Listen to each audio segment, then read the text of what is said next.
Hi everybody, it's Eric from Shirley Hines. I'm out here at Cressmoor Prairie Nature Preserve in Hobart, and boy is it sunny.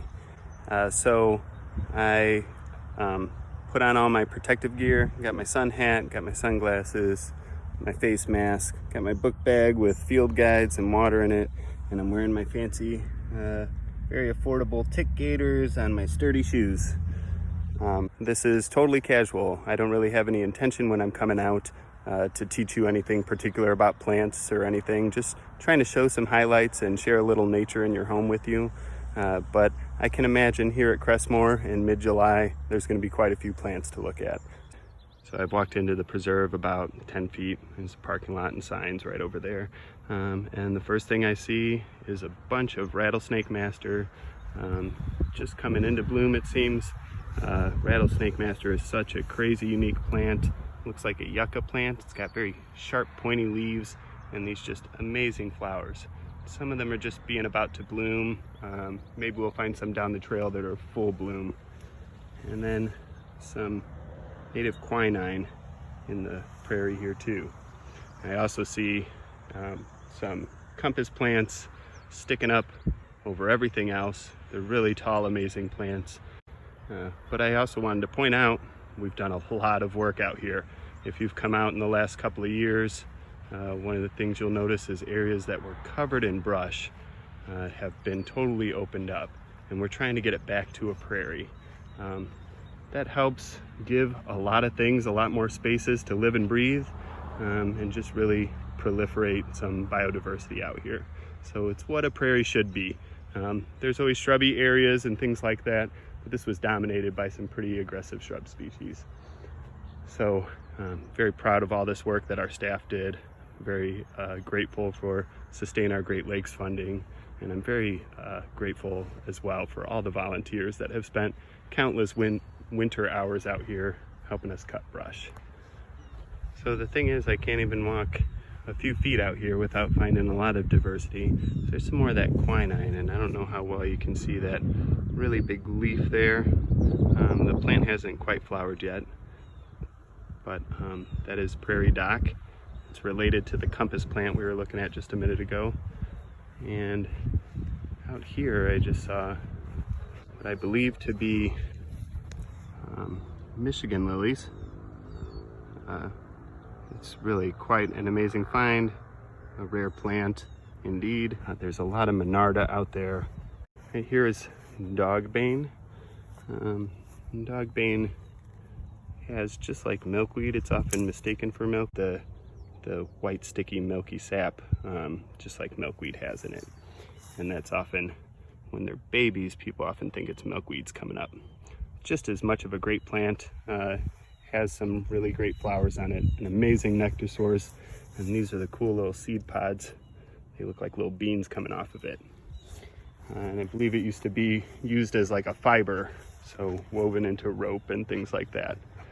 I see a lot of black-eyed Susans out there, quite a bit of gray-headed coneflower popping up. Cressmoor is one of our state-dedicated nature preserves, and it's quite small, and it's in, pretty close to downtown Hobart.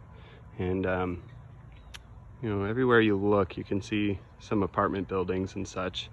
It's about 40 acres in size. I guess I wouldn't say everywhere you look, but everywhere I look right here where I'm standing, I'm very close to the parking lot. But I had to stop here because all this stuff under the trees, you can kind of see the fence between us and the parking lot, was all just covered in brush just last winter. Some of our stewardship technicians were out here cutting, and now it's just amazing how much biodiversity popped back really quickly. You can see under those trees over there is a lot of Monarda.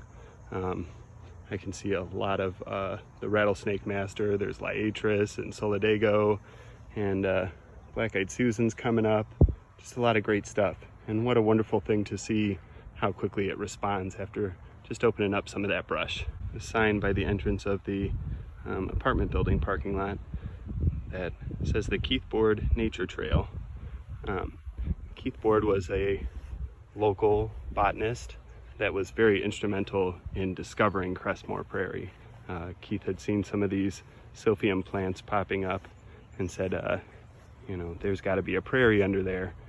And lo and behold, a great remnant prairie area, full of diversity.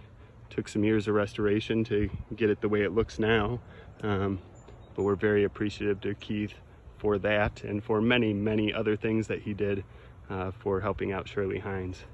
I'm seeing here one of my very favorite plants is Virginia mountain mint, common prairie plant, but it truly is a mint and has a minty smell to it.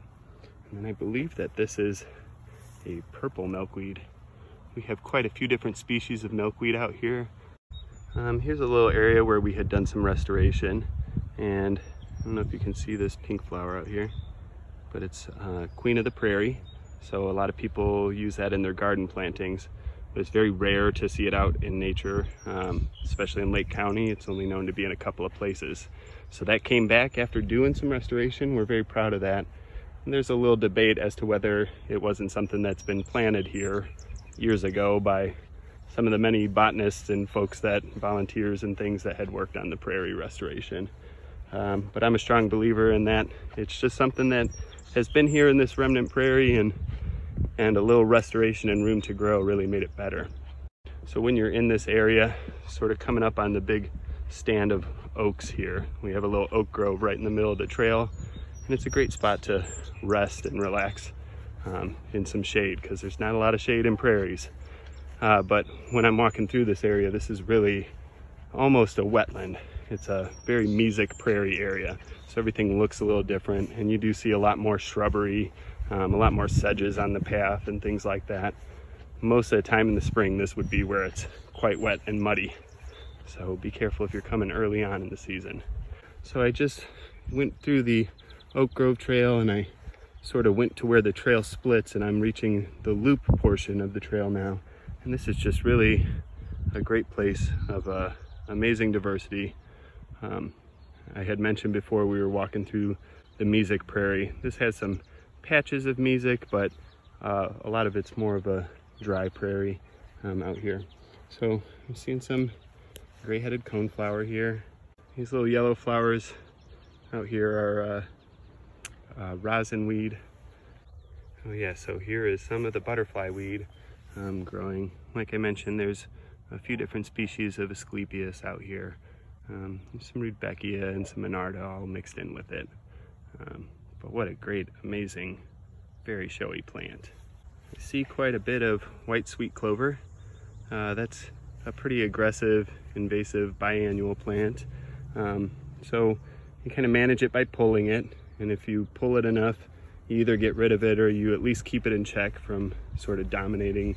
That's really a habitat where there's known to be a lot of prairie dependent, remnant dependent insect species that really need some of the plants and diversity here as habitat to survive. And some of those really rare insect species, they can't travel very far. So a place that's 40 acres provides them a lot of habitat, and there's probably not a lot of places they can get to or go to otherwise. This is not sweet clover. This is Culver's root, a really great native plant. You see how the leaves are on it, where they're all whirled around the stem. That's kind of a dead giveaway, and then just really more prominent flower spikes on it. An amazing pollinator plant. There's quite a bit of sambucus, or elderberry is what they call it here, and it's a shrub, almost a tree. It gets pretty big, but it never gets too big. It has these really great dissected leaves and these big umbel flowers.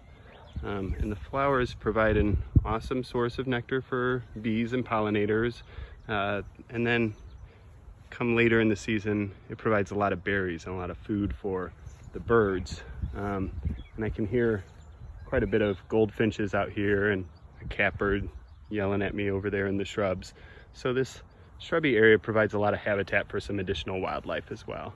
Many years ago, when there was thousands and thousands of acres of prairie, there was probably wide swaths of diverse prairie like this with a lot of forb species and grass species in it, and then just big domes of brush. But since we're only dealing with 40 acres here, I can't allow it to be 35 acres of gray dogwood. So we do try and control that with both prescribed fire, mowings, winter cuttings. Man, just look at that prairie.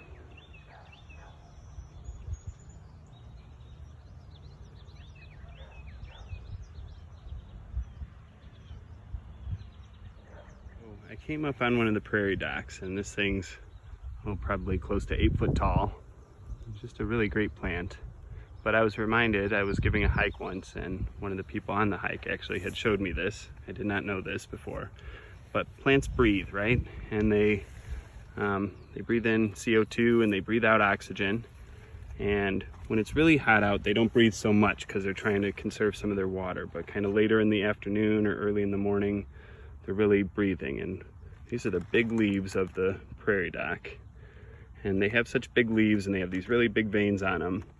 And plants breathe through these tiny little holes in the leaf that you can't really see. They're called stomata. And they'll open and close them just like we open and close our mouth to breathe and whatnot.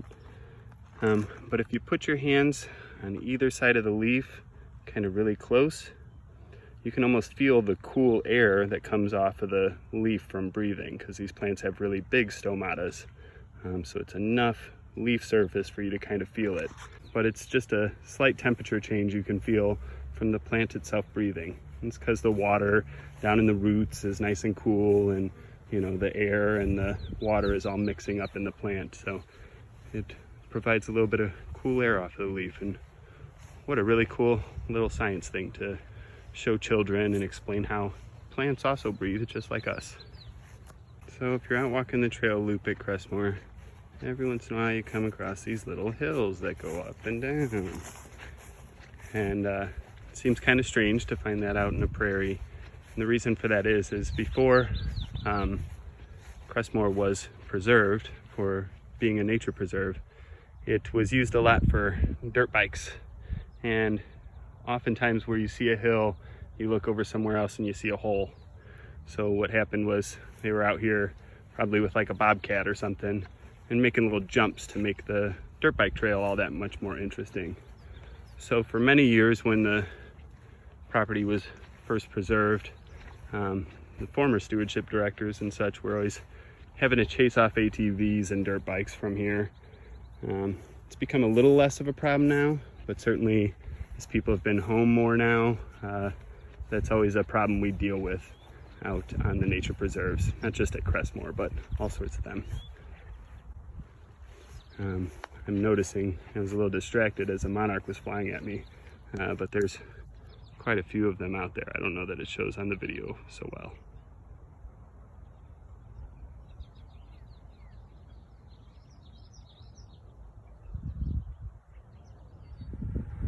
So I've made it back to my car. I'm thoroughly hot and sweaty, so I'm gonna leave you here. I appreciate that you came to take a hike with me at Cressmoor Prairie Nature Preserve to find out more about our nature preserves and just more about the organization. Visit www.hinestrust.org. And thanks for your time. I'll see you next time.